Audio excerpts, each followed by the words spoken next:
સહજ ન્યૂઝ. જેતપુર નવાગઢ માર્ગ પર રેલવે પુલ પાસેનો ગેટ થયો ધરાશયી.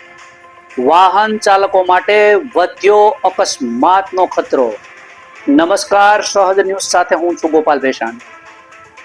જેતપુર નવાગઢ જતા મુખ્ય માર્ગ પર 7 જુલાઈના રોજ રેલવે પુલ પાસેનો ગેટ અચાનક ધરાશયી થતા વાહન ચાલકોને ભારે મુશ્કેલીનો સામનો કરવો પડી રહ્યો છે.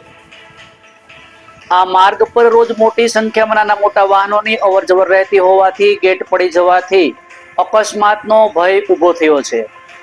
ધરાશયી થયેલા ગેટના થાંભલાને કારણે વાહનોની અવરજવરમાં અવરોધ સર્જાયો છે અને વાહન ચાલકોને સાવચેતીપૂર્વક પસાર થવું પડી રહ્યું છે.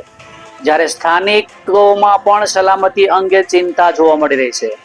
સ્થાનિક રહેવાસીઓએ સંબંધિત તંત્રને તાત્કાલિક કાર્યવાહી કરવાની માંગ કરી છે અને જાહેર સલામતીને ધ્યાનમાં રાખીને પડી ગયેલા ગેટના થાંભલાનું વહેલી તકે સમારકામ અથવા તો નવું સ્થાપન કરવામાં આવે, જેથી માર્ગ પર વાહન વ્યવહાર ફરીથી સુરક્ષિત અને સરળ બની શકે.